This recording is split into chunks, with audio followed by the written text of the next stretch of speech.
नमस्कार, मैं doctor Ashutosh Gupta, senior consultant neurologist, Park Hospital, Meera Enclave, Delhi. आज मैं आप सभी से स्ट्रोक संबंधित जानकारी साझा करना चाहूँगा। सबसे पहले समझते हैं स्ट्रोक के बारे में। स्ट्रोक, जिसे आम भाषा में पैरालिसिस या लकवा भी कहा जाता है, आमतौर पर यह समस्या दिमाग के किसी एक हिस्से में रक्त प्रवाह रुकने की वजह से होता है। आमतौर पे देखा यह गया है कि ये दो कारणों से हो सकता है।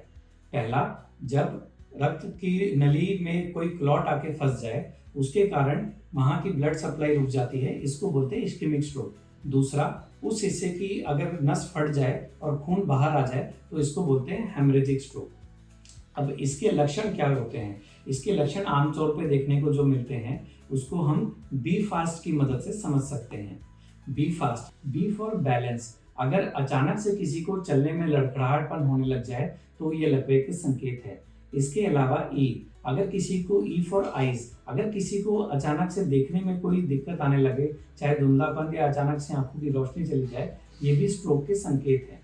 उसके बाद आता है फेस, एफ फॉर फेस। अगर किसी के चेहरे में अगर आप तिरछापन नोट करें अचानक से तो ये स्ट्रोक के लक्षण है। उसके बाद आता है ए फॉर आर्म। आर्म मतलब हाथ में अचानक कमजोरी होना।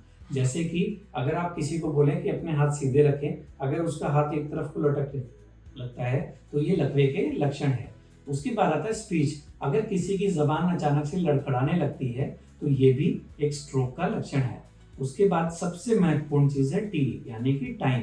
टाइम इसलिए महत्वपूर्ण है क्योंकि ऐसा माना जाता है कि अगर लकवा शुरू होने के 4.5 घंटे के अंदर आप नज़दीकी अस्पताल जहां सीटी स्कैन की सुविधा उपलब्ध हो, अगर आप वहां पहुंचे तो एक न्यूरोलॉजिस्ट की मदद से आपको लकवा पूरी तरीके से ठीक किया जा सकता है। इसके अलावा इसकी सर्जरी भी की जा सकती है, जिसको बोलते हैं मैकेनिकल थ्रोम्बेक्टोमी। आजकल का जो लेटेस्ट ट्रीटमेंट है उसके हिसाब से आप चाहें तो आपको ये बनता हुआ लकवा ये रोका जा सकता है। इसीलिए मेरा आप सबसे अनुरोध है कि स्ट्रोक के साइंस को पहचानें। Balance, eyes, face, arm, speech, इनको पहचानें। यदि आपके परिवारजन, आपके रिश्तेदार, आपके पड़ोसी किसी को भी स्ट्रोक की समस्या लगे तो तुरंत उसे नज़दीकी अस्पताल ले जाएं, वहां पे प्रॉपर सीटी स्कैन कराएं और डॉक्टर की सलाह से बनते हुए लकवे को रोका जा सकता है। धन्यवाद।